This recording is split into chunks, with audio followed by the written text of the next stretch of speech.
Los invito a ponerse de pie para tener una corta oración, por favor. Muchas gracias. Oremos. Querido Padre Celestial, gracias por esta santa oportunidad. ¿Por qué digo santa? Porque donde estén 2 o 3 congregados en tu nombre, tú has prometido estar en medio de nosotros. Amén. Y aquí estamos, tanto en la iglesia de forma presencial, como muchos amigos de diferentes países que se conectan en vivo o a través de las horas de los días subsiguientes. Tú nos hablas, Señor, y esa es nuestra petición de hoy, que hables a nuestra mente, que nos ayudes a comprender no solo en los tiempos que estamos, sino de esta gran necesidad de volver a tus caminos. En el nombre de Jesús te lo pedimos. Amén y amén. Pueden sentarse. Gracias.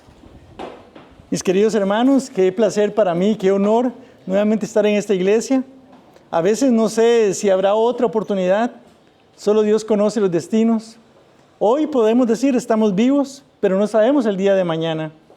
Como decía nuestro hermano, uno anda por las calles y uno ve tanto accidente. Yo que trabajo en un centro hospitalario, las ambulancias repletas llegan a cada hora y montones de ocasiones vemos salir personas por el ascensor que van a dar a la morgue, con el dolor de las personas, familiares, amigos, esposas, esposos, padres o madres que recién su bebé nació y en una sala de shock les informan que ya murió. ¿Quién puede contar el día? ¿Quién puede agregar un día, una hora, un minuto, un segundo a la vida? Por eso estamos en los tiempos más difíciles de la historia, los más impresionantes. Lo que viene es aterrador y sin embargo, los hijos de Dios no pueden quedar desprovistos, preguntándose qué va a pasar si la Biblia es clara con respecto a esto. El año pasado tomé la decisión de comenzar este año a hablar más de profecía, pero me pasó algo que contaba ahorita antes de grabar, que me invitaron a un retiro en una montaña ya en Guásimo de Guapiles, un lugar espectacular con hermanos de diferentes lugares. Junto con un pastor dimos la exposición de la Biblia. Y curiosamente, cuando di grabar el video, por error lo que hice fue apagar y no quedó. Entonces, muchos hermanos me dijeron, por favor, de ese mensaje para que quede en las redes sociales y también nosotros poderlo compartir. Así que de una forma también es la primera vez que lo doy a través del internet, pero también es un mensaje que preparé honestamente primero para mí, como es la costumbre. Dios me habló, me llamó la atención y me animó a recordar que nosotros como hijos de Dios estamos en el tiempo del fin y que por consiguiente la preparación tiene que ser ya. Hay cosas que vengo escuchando en muchas iglesias y hermanos me preocupa mucho escuchar a personas que dicen la santidad no es posible, usted va a seguir pecando hasta que venga Jesús y hasta que venga Jesús dejará de pecar.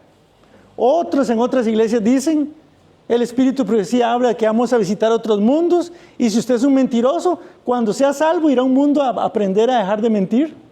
Así lo han dicho.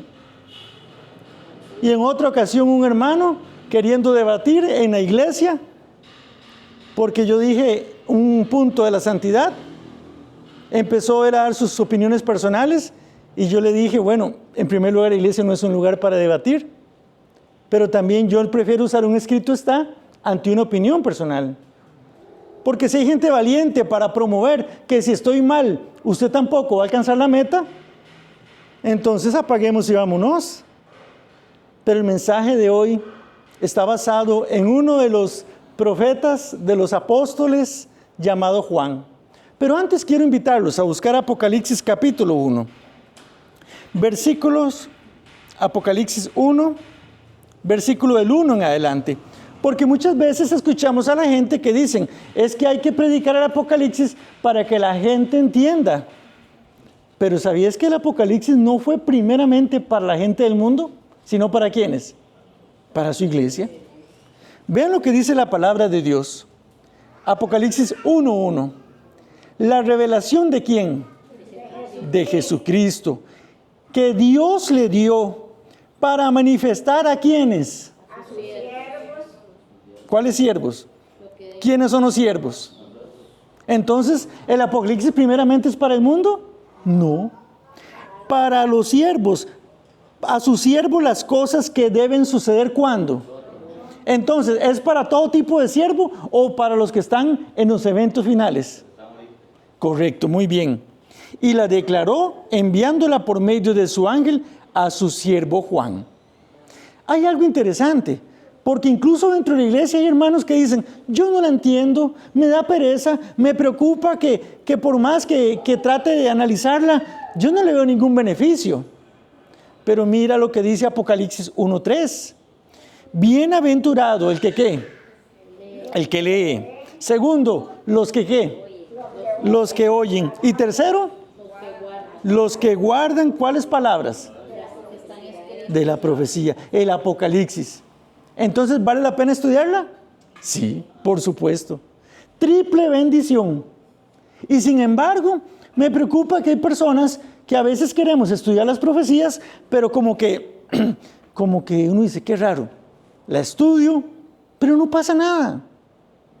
¿Por qué hay muchas veces iglesias que predican de profecía, o pastores, o hermanos, pero parece como que la iglesia está dormida, como que no hay una reacción?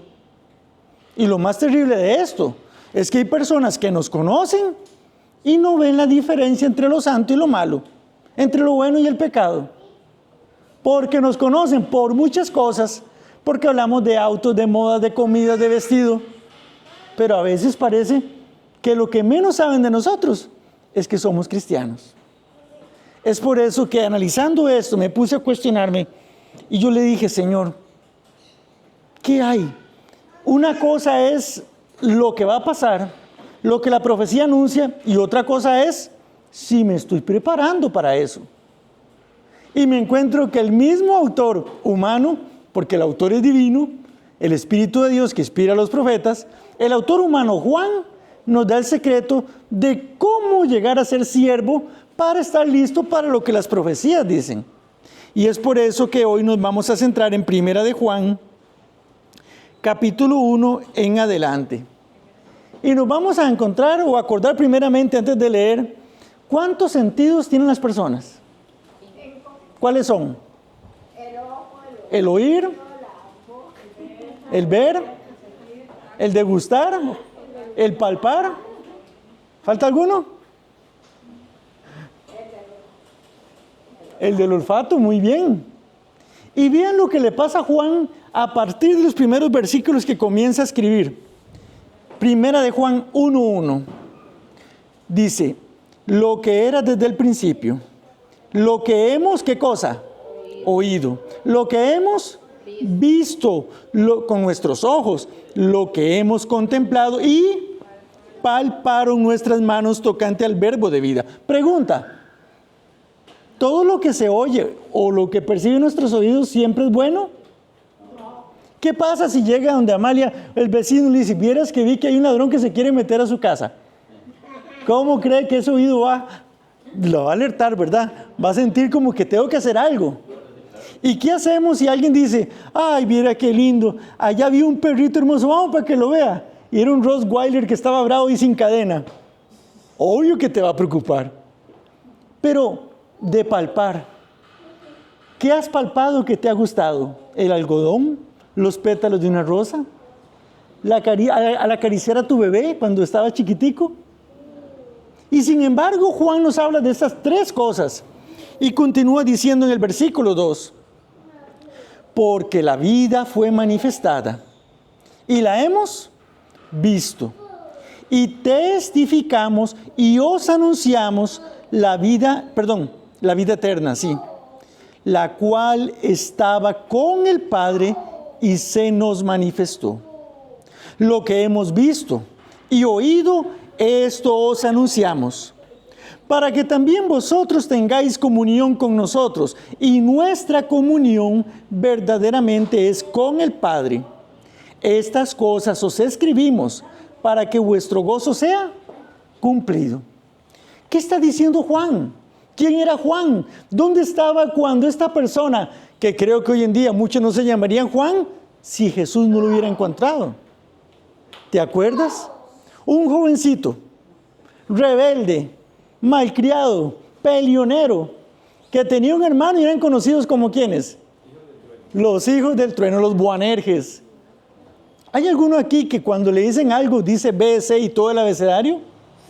¿Hay alguno aquí que si le dicen me preparo, ya le tiró el golpe? ¿Hay alguno que a veces tiene la tendencia a decir, es que si a mí me dicen muchas cosas feas, yo le digo más para que le duela más y así gané? Así era Juan. Siempre el egoísmo estaba en él y siempre la respondedera, la mala crianza. Y sin embargo, ¿Jesús conocía cómo era Juan antes de llegar? Por supuesto. Pero qué increíble nos demuestra la Biblia que un joven o un adulto, no importa la tendencia al pecado que tenga, el temperamento, porque a veces confundimos carácter con temperamento. Una persona que se entrega a Dios puede ser transformada. Míralo a Juan. Poco a poco, él malcriado y peleonero y Jesús sereno y amoroso. Y como se veía tan diferente, se acercaba más y más y más hasta que un día, ¿qué hizo? Se recostó a su pecho. Aún a pesar de sus deficiencias de carácter, fue el único de los 12 que se estuvo a la par de la cruz viendo al Señor morir. Y sin embargo, poco a poco el Señor lo fue cambiando y transformando. Y tal punto llegó de un cambio en su vida, que cuando Jesús muere y resucita y lo busca junto con los demás, les invita a ir al aposento alto. Mis hermanos, ¿cómo necesitamos un aposento como en el tiempo antiguo? Y me refiero a la iglesia. Qué increíble saber que a veces nos congregamos bajo un mismo techo, unas cuantas paredes, y estamos más partidos que un pastel de cumpleaños. Es triste, pero en realidad, ¿cómo llevar un evangelio hablando de una iglesia unida cuando lo que menos tenemos es esa palabra en nuestras vidas? Pero llega Juan y dice, yo lo oí, yo lo vi, yo lo toqué, y de esto vengo a hablaros a ustedes. Entonces aquí yo me cuestiono y me pregunto, Señor, ¿será que yo no te he palpado? ¿No te he visto? Nos dijo Jesús, dichosos los que no ven y creen. Porque hoy en día, qué triste saber, como me pasó hace poco en una iglesia, que ya la persona que predicó terminó y salimos, y cuando salgo a agarrar el auto, veo una señora, una visita, y le digo, bendiciones, feliz sábado. Y prácticamente me dio a entender que fui el único que la saludó. Era una visita. Y entonces le dije, ¿y quién es usted? Mi nombre es tal. Y ya nos presentamos. Y hablando, ella quería estudiar la Santa Biblia. Ahí estamos estudiando. Pero hoy en día la tendencia es, si alguien quiere conocer de Dios, buscaré al hermano que se estudia, porque a mí o me da pereza, o no la entiendo, o no la estudio, con 15, 20 años en iglesia. Juan nos dice que cuando una persona conoce a Dios, va a testificar de Él. Por tanto, esto debería ser para mí, hermana, debería ser un termómetro. La medida para saber si estoy bien con Dios es si quiero servir al prójimo. Y eso es algo que está escaseando en muchos de los corazones hoy en día. Pero sigamos avanzando. En el versículo 5, el apóstol Juan dice, este es el mensaje. Vea que él viene a testificar que hemos oído de él y os anunciamos. Dios es oscuridad. Muy bien, así me gusta que lean. Dios es luz y no hay ningunas tinieblas en él. Me acuerdo de aquella película del cristiano y el profesor ateo, que trataba de convencerlo, pero en los argumentos del joven le decía, Dios es luz y realmente las tinieblas no son otra que la ausencia de luz. Pero cuando yo veo esto y analizo estas cosas, me impacta lo que continúa diciendo el apóstol. Si decimos que tenemos, ¿qué cosa? ¿Qué es comunión? Estar con esa persona. La unión es unidad. Es caminar con él. Si decimos que tenemos comunión con Él y andamos en tinieblas, ¿qué pasa? Mentimos. ¿Y quién es el padre de la mentira? Muy bien. Y no practicamos la verdad. Pero si andamos en luz, como Él está en luz, tenemos comunión unos con otros y la sangre de Jesucristo nos limpia de todo pecado. Amén. Pero aquí Juan se quita los pañitos tibios a pesar de que él escribió el Evangelio del Amor y dice, una cosa es que yo diga que ando con Dios y otra cosa es que mi vida demuestre que es lo contrario. Podré decir por aquí que conozco de Él, que leo de Él, pero mis palabras y mis hechos demuestran que estoy muy alejado de Él. El problema, dice Juan, y en el fondo, leyendo entre palabras, dice, hay algo que no está sucediendo dentro del pueblo de Dios, y es la palabra sinceridad. Mis hermanos, sinceridad es sinónimo o nos lleva a otra palabra muy importante, que es la integridad. No se puede ser íntegro sin ser sincero. Y el problema es que a veces podemos engañar a todo el mundo, pero ¿quién puede engañar a aquel que todo lo ve? Venir a la iglesia no significa que yo esté consagrado. Da la mayordomía. O intentar poder a veces leer la Biblia sin un espíritu de humildad. Cuando yo leo esto, Juan llega y pone el dedo en la llaga. Porque dice, si andamos en luz como Él está en luz, versículo 7, tenemos comunión unos con otros. Y aquí está el otro parámetro. El termómetro de mi relación con Dios se ve en mi testificación y en mi unión con los hermanos. Y hermano, aquí yo me asusto. Me invitan a iglesias, si no es el pastor, si no es un anciano. Ay, hermano, aquella persona me detesta, me odia. Un día, y para no decir nombres, para que vean un ejemplo de eso, hay una iglesia donde yo voy a predicar y resulta que había una hermana que siempre que la veía me torcía la cara. Y yo decía, pero qué raro, yo no me acuerdo. Está bien, cuando estuve en el mundo, 10 años y ahora han pasado 8. Y en los 15 que estuve en la iglesia, quizás yo hablé con ella, pero yo no sé qué le he hecho. Y otro día tal vez dije, tal vez es casualidad. Otro día me la topo y me torció la cara de nuevo. Y yo, qué extraño, ¿qué será? Pero un día me tocaba predicar nuevamente. Y fui y la busqué. Me senté a la par de ella y le dije, hermana X, casi se me sale el nombre. Le digo, perdón, pero es que mi memoria es muy corta o volátil. ¿Usted me podría decir qué le hice yo para que usted me tuerza la cara cada vez que me ve? Se nota que no me soporta y no sé qué le he hecho. Me dice, no, usted no me ha hecho nada. Pero ese no, y no me ha hecho con todos los gestos. Decía que lo que decía la boca no era lo que decía su cara. Y yo le dije, vea, por favor, de verdad, viéndola a los ojos, no me acuerdo, pero perdóneme. Si me lo quiere decir, dígalo. Igual le voy a pedir disculpas. Pero por favor, quiero estar en paz con usted. La hermana no me dijo nada, ni sí ni no, pero oré por ella. Y la siguiente vez que llegué a predicar, me dijo, feliz sábado. Y la siguiente vez también. Y ahora a veces la veo y me dice, ¿cómo está? Y yo le digo, bendito sea Dios. Porque este es el plan de Dios, buscar esa comunión unos con otros. Pero sigamos avanzando. Encontramos también que nos dice, en el versículo 8, si decimos que no tenemos, ¿qué cosa? Pecado. ¿Qué pasa? Nos engañamos. El engaño es lo contrario de la sinceridad. Y la verdad no está en ¿quiénes? En nosotros. Pero si confesamos nuestros pecados, Él es fiel y justo para perdonar nuestros pecados y limpiarnos de toda maldad. Amén. Amén. Vea la promesa que da la palabra con respecto al perdón. Versículo 7. Lo puede apuntar en la parte final. Por medio de la sangre de Jesús nos limpia de 5 o 7 pecados. Todos. Amén. Versículo 9.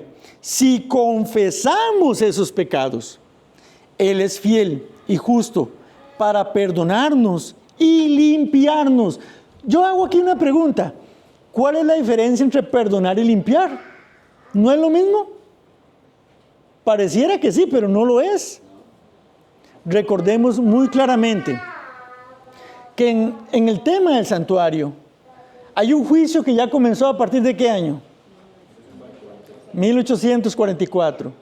Cuando comienza el Yom Kippur, el día del juicio, los libros fueron abiertos y el juicio comienza ¿por dónde? Por la casa de Dios. Toda persona que tiene que pasar ante el juicio tiene que ser evaluado a la luz de los libros. La Biblia menciona por lo menos ¿cuántos libros? 3. El libro de la vida. ¿Cuál otro? El libro de memoria y el de los pecados. A veces yo me río de eso y le digo, Señor, perdón, pero es que me da vergüenza.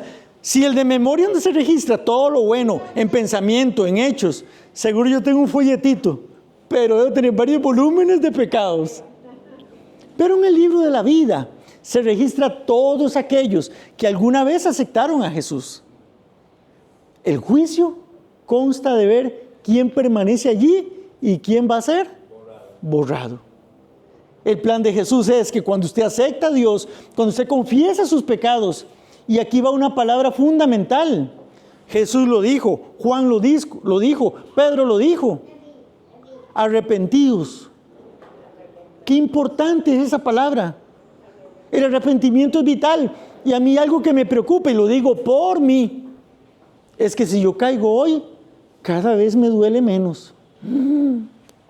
Y si me duele menos, ahí sí estoy en problemas, hermano. Porque ¿quién es el que nos convence de pecado? Y si yo no siento dolor por mi pecado, ¿no será que he ido rechazando tanto al Espíritu que pueda que la siguiente vez, ya por más que quiera entrar, está hecho una roca este corazón? Cuando uno medita en eso, yo le digo, Señor,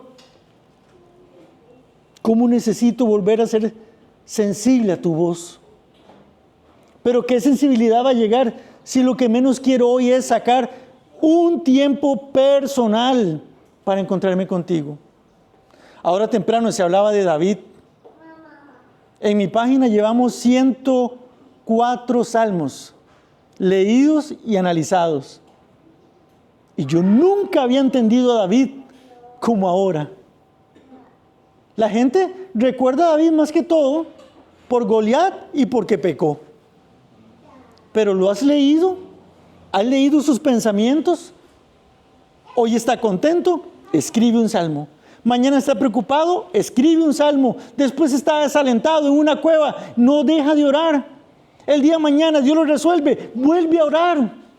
Qué espíritu de oración, que incluso cuando pecó, nuevamente buscó a Dios en oración. Y esto es fundamental. La oración lo es todo, mis hermanos. Si hay un pueblo, una iglesia, una persona que quiere estar fuerte en Dios, es un hombre y una mujer y un pueblo de oración.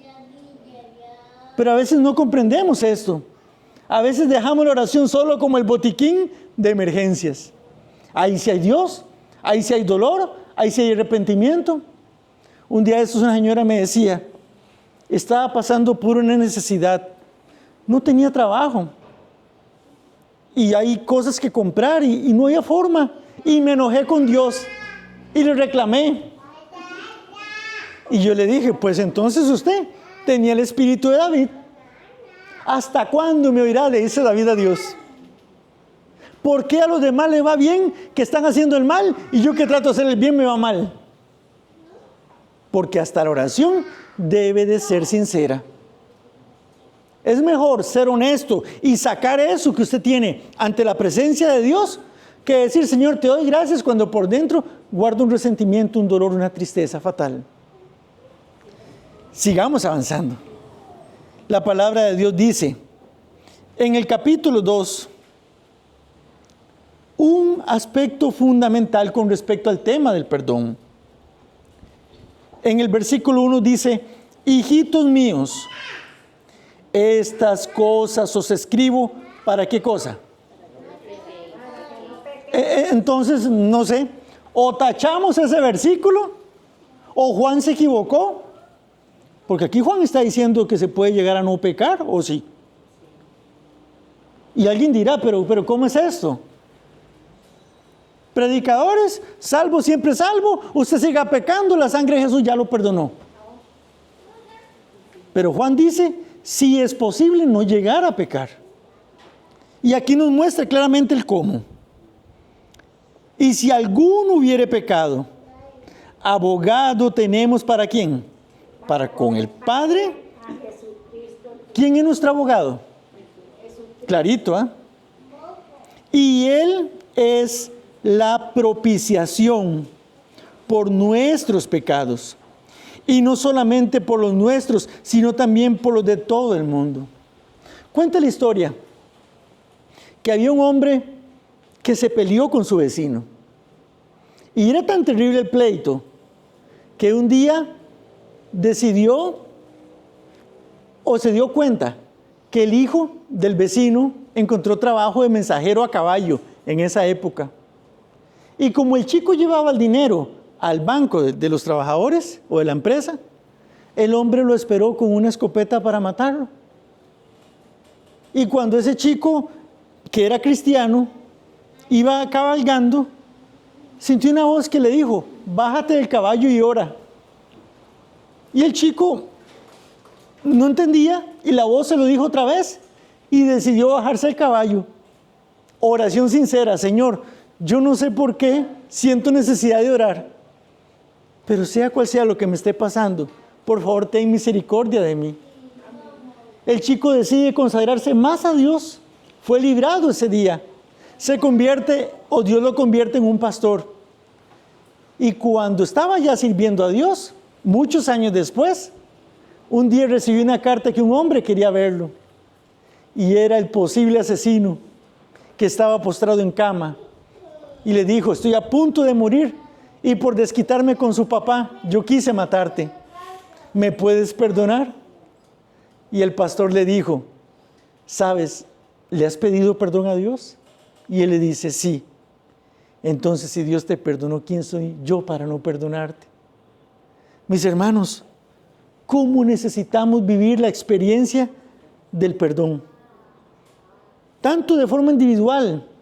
Hay cosas que aún muchos no se han arrepentido. ¿Y qué decimos del prójimo?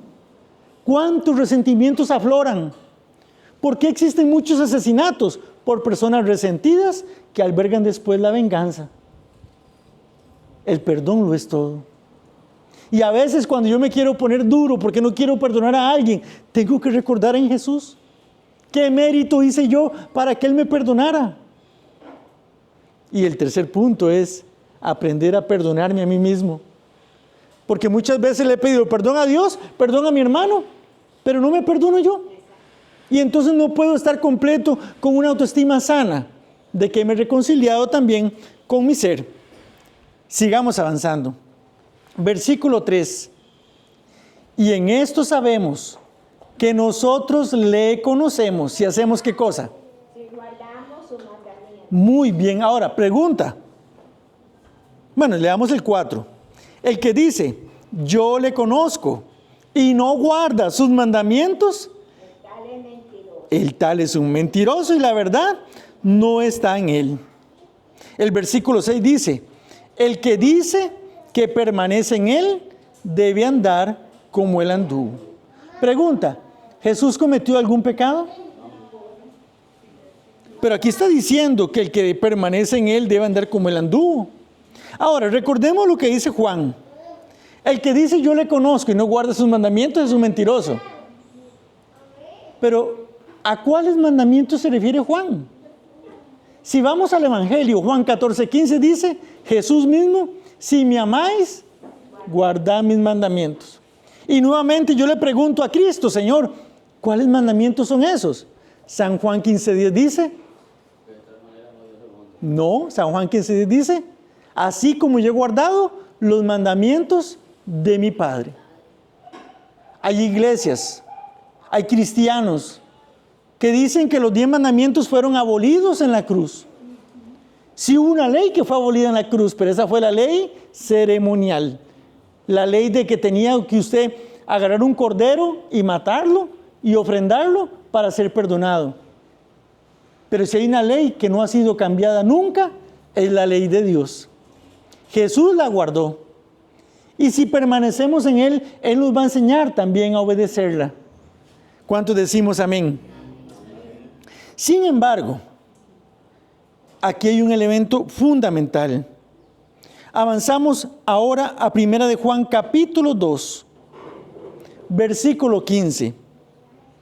Porque aquí, hablando del amor, nos encontramos con un problema fundamental. La palabra de Dios dice: no améis ¿a quién? Al mundo. Ni las cosas que están ¿en dónde? En el mundo. Si alguno ama al mundo, el amor del Padre no está en él. Pero entonces aquí ya me preocupé. ¿Qué es lo que hablamos ahora en la lección de la clase bíblica? Hablando del hijo pródigo y del hermano. Hay personas que dicen, pero yo amo a Dios, pero también amo este pecadillo, no es tan grande. Y Dios me entiende y me comprende. Pero aquí Dios dice, y el mismo Jesús dice, que nadie puede servir a dos señores. O tú amas a Dios con toda tu alma, fuerza, con todo tu corazón, o amas al mundo. Una cosa descarta a la otra. ¿Y cómo sabemos eso? Apocalipsis 3, la iglesia de la Odisea. ¿Quién es la iglesia de la Odisea a la luz de la profecía? Nosotros. Llega el Señor Jesús y dice, claramente yo te conozco, que no eres frío ni caliente, sino que eres ¿qué? Recuerda que en la Odisea estaba lleno de manantiales. Y si alguien se bañaba en los manantiales, como nos puede pasar a nosotros, y tomamos unos traguitos de agua tibia, ¿qué va a pasar? ¿Nos dan ganas de náuseas, de vomitar? Pero entonces yo me encuentro con un problema. Señor, es que a mí me gusta esto. Pongan el nombre que sea. Pornografía, novelas, música, fútbol, lo que usted quiera. Y sabes que lo amas, sacas tiempo para eso. Y entonces yo vengo a la iglesia y digo, pero también yo te amo a ti. Y mientras uno esté entre dos señores, uno no es feliz. Mis hermanos, es engañarse. Uno no es feliz. Y llega Juan y entonces nos remata con esas palabras. Si alguno ama al mundo, el amor del Padre no está en él. ¿Y qué es el amor al mundo? Versículo 16 de 1 de Juan 2. Porque todo lo que hay en el mundo, los deseos de la carne, los deseos de los ojos y la vanagloria de la vida, no proviene del Padre, sino ¿de quién? Analiza eso. Cuando yo me voy a un comentario bíblico, me encanta la interpretación los deseos de la carne, porque lo traduce como esto: los deseos de la carne son las ansias de complacerse en el mal. Ay, pero es que un poquito de alcohol, un poquito de bailongo, eso no tiene nada de malo. ¿Cuántos cristianos el 31 de diciembre compartiendo alcohol con personas del mundo, metido en lugares donde había baile? Es que para ganarlos para Cristo. Y lo que menos se habló ahí fue de Cristo. Y lo que menos vio esas personas en mí fue a Cristo. Mis hermanos, esto es tremendo, pero es una realidad. Queremos quedar bien con todas las personas. Y a veces a costa de quebrantar o bajonear los principios bíblicos. Cuando habla de los deseos de los ojos, escucha lo que dice el comentario. Se refiere al placer mental que es estimulado por la vista. Mira cómo se promocionan las cosas en TikTok, en Facebook, en YouTube. Para los hombres, si no hay una mujer desnuda o semidesnuda, ya no es atractivo. Para las mujeres, vestimentas u hombres también, no es atractivo si no viene eso. Buena parte del placer pecaminoso del mundo se experimenta mediante los ojos. Muchos que se apresurarían a negar cualquier intención de complacerse en un pecado consumado, sienten un vivo deseo de leer en cuanto al pecado, de verlo en láminas o presentado en pantallas. Esto es impresionante, pero Juan aquí habla sin tapujos. Y por eso, sigue hablando lo siguiente, versículo 17. Y el mundo pasa y sus deseos, pero el que hace la voluntad de Dios, tú puedes querer algo que te separa de Dios y eso va a terminar y tu vida también. Pero si te agarras de Cristo, tienes la seguridad que si Dios no pasa, tú no vas a pasar tampoco. Él te va a llevar hacia la patria celestial. Un día, una persona me escribió de otro país y me decía, tengo ganas de buscar a alguien que le guste las cosas de Dios. Y yo le dije, qué bueno, la felicito, lo felicito. Y me dice, pero es que a mí me gusta ejercicios bailables. Es que a mí me gusta amigos que hablan de cosas menos de Dios. Y a la iglesia no me gusta ir porque son hipócritas. Yo le dije, sí, pero los que están en el mundo son muy sinceros. Solo quieren eso del mundo. Le digo, el problema es que estás buscando que las personas resuelvan tu vida espiritual. Cuando yo invito a una persona a la iglesia, ¿qué le digo? Tu modelo es Cristo. Si te fijas en el humano, solo errores vas a encontrar. Pero, ¿cómo poder llevar a alguien a la iglesia? Si la persona que llega no va a encontrar mucha diferencia con lo que ve afuera. Cada vez nos vestimos igual que el mundo, hablamos como ellos, hasta hermanos ya diciendo, ¿cómo está May? Como si fuera uno del mundo así nomás. Sin embargo, hay una advertencia también que dice Juan. En el capítulo 2 de Primera de Juan, con respecto a lo que va a suceder en los últimos días. Versículo 18. Hijitos, ya es el último tiempo. Y según vosotros oísteis que el anticristo viene, así ahora han surgido muchos anticristos. Pero ojo, esa no es la bestia de Apocalipsis 13 o el cuerno pequeño. ¿Quiénes son? Versículo 19. Salieron de nosotros, pero no eran de nosotros. Porque si hubiesen sido de nosotros, habrían permanecido con nosotros. Pero salieron para que se manifestase que no todos son de nosotros. Pero vosotros tenéis la unción del Santo y conocéis todas las cosas.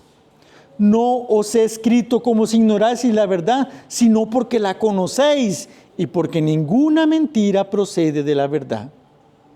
Cuando uno lee esto, y los advierto a mis hermanos que tengan mucho cuidado, cada vez personas que se fueron de la iglesia, últimamente se están metiendo dentro de las iglesias.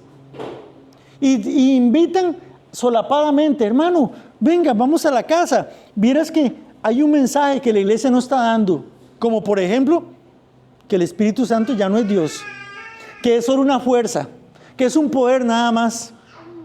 Y muchas personas que tienen comezón de oído van y caen y se empiezan a congregar con ese grupo. Y luego vienen las consecuencias, que estas personas se pelean entre ellos y por el orgullo o la vergüenza no vuelven a los caminos de Dios. Qué cuidado hay que tener con respecto a eso. Finalmente, para concluir, en Primera de Juan capítulo 3, el apóstol es claro cuando dice en el versículo número 6, todo aquel que permanece en él no peca. Todo aquel que peca no le ha visto ni le ha conocido. Versículo 8. El que practica el pecado es de ¿quién? El diablo. Porque el diablo peca ¿desde cuándo? Correcto, para esto apareció el Hijo de Dios, para deshacer las obras del diablo.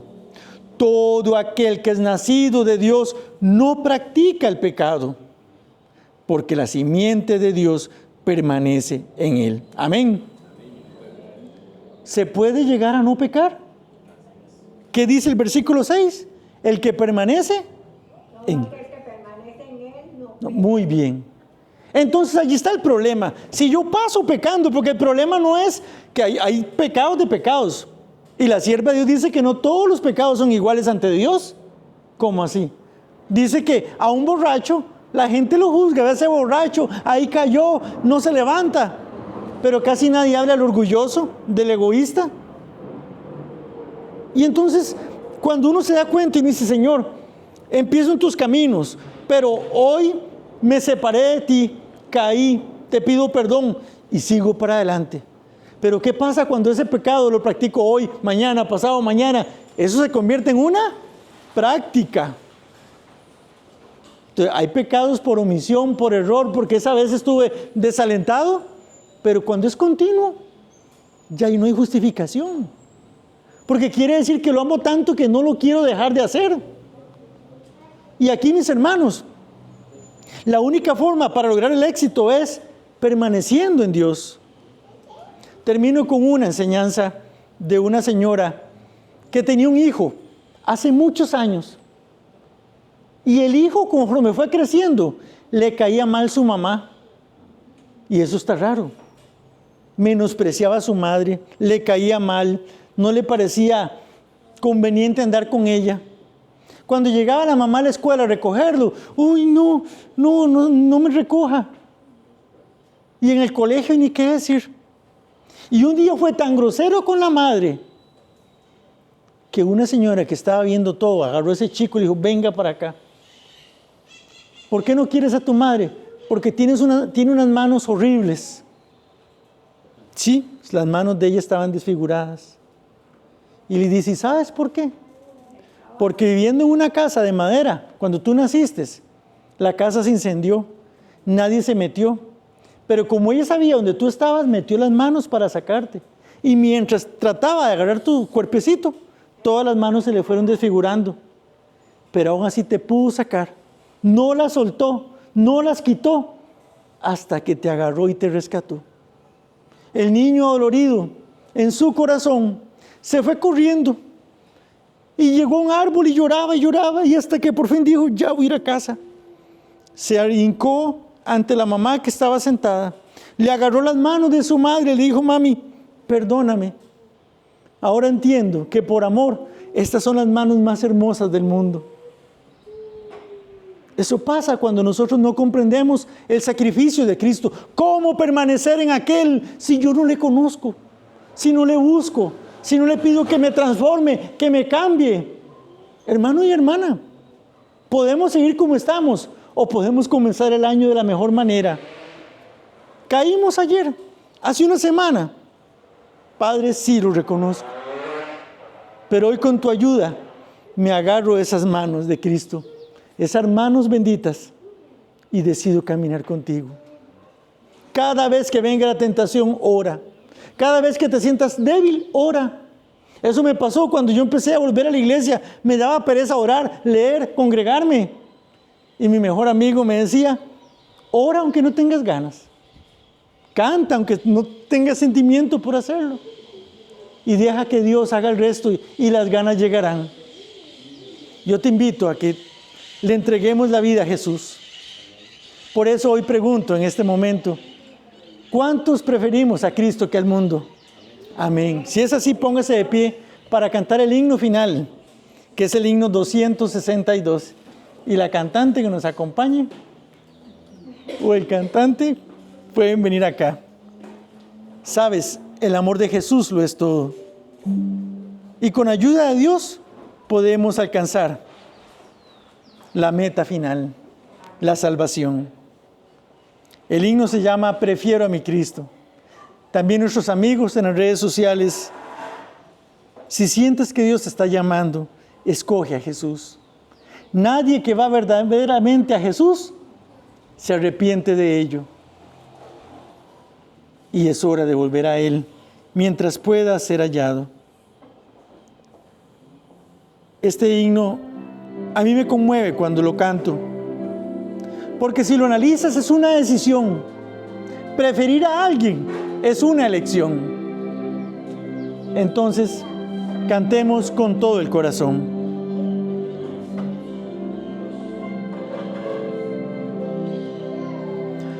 Prefiero a mi Cristo al vano oropel, prefiero su gracia a riquezas sin fin, a casas y tierras, prefiérole a él, será de mi alma fuerte paladín, antes que ser rey de cualquier nación y en pecado gobernar. Prefiero a mi Cristo sublime don, cual el mundo no ha de dar. No quiero el aplauso del mundo falaz, prefiero en las filas de Cristo servir. La fama del mundo es liviana y fugaz, prefiero por siempre a Jesús seguir, antes que ser rey de cualquier nación y en pecado gobernar. Prefiero a mi Cristo sublime don, cual el mundo no ha de dar. Más bello que el lirio su níveo blancor, mi Cristo es más dulce aún que la miel. Su paz a mi alma dará el Señor. Yo quiero que Cristo me conserve fiel, antes que ser rey de cualquier nación y en pecado gobernar.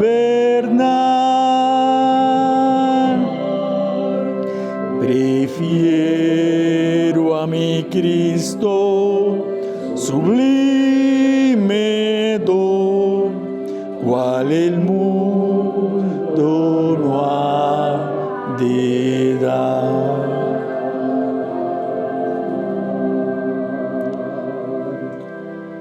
En mi primer año de la universidad, yo tenía un sueño. Quería ser político. Quedé electo de representante de mi clase. Después fui el representante de toda la Facultad de Estudios Generales. Después ganamos las elecciones de la Federación. Me tocó elegir al decano y al rector de la Universidad Nacional. Yo sabía para dónde iba. Desde niño siempre fui un cotorro. Nunca me dio miedo pararme ante el público. Pero un día, en ese primer año, una chica me habló de Jesús. Y ese día preferí a Cristo que a la política. Y han pasado los años. Y yo no me arrepiento de esa decisión. Antes que ser rey de cualquier nación y en pecado gobernar, prefiero a mi Cristo, sublime don, cual el mundo no ha de dar. ¿Cuántos le quieren entregar su vida a Jesús? renunciar al mundo y dedicarse a Él. Que así sea, mis hermanos. Oremos para concluir este mensaje de hoy. Querido y amado Señor, gracias por la oportunidad que nos dejaste de escuchar tu voz. Perdona nuestra rebeldía, Señor. Por mucho tiempo hemos preferido el mundo y sus placeres. Cambia este corazón tan duro que cada día parece que el Espíritu Santo ya no puede llegar a sensibilizarnos. Señor, necesitamos de ti. Sin ti no somos nada. Devuélvenos el gozo de tu salvación. Perdona, por favor, nuestras vidas. En las manos sagradas de Jesús, nuestro abogado en el trono celestial. Señor Jesús, intercede por nosotros. Estamos perdidos sin ti. Una vida sin ti es una vida muerta, un sepulcro blanqueado, llevando un muerto adentro, aparentando que estamos vivos. Señor, toca a tu pueblo una vez más. Necesitamos unirnos contigo para no caer más. El que permanece en ti no peca. Es tu palabra y tu palabra es segura y promete a aquellos que se agarran de ti a mantenerse firmes rumbo a la patria celestial. Y como iglesia, únenos, Señor. Hay un mensaje que dar y amando al mundo así no se puede lograr. Que nada ni nadie nos quite la corona que nos tienes prometido a nosotros. Ayúdanos, Señor, a estar en paz contigo y con los demás. Y poder, Señor, como Juan, que lo que hemos oído, visto y palpado, de esto anunciar a las personas que Cristo vive y que los ama. Gracias, Padre, por escucharnos. En el nombre de Jesús, amén y amén. Que el Señor les bendiga.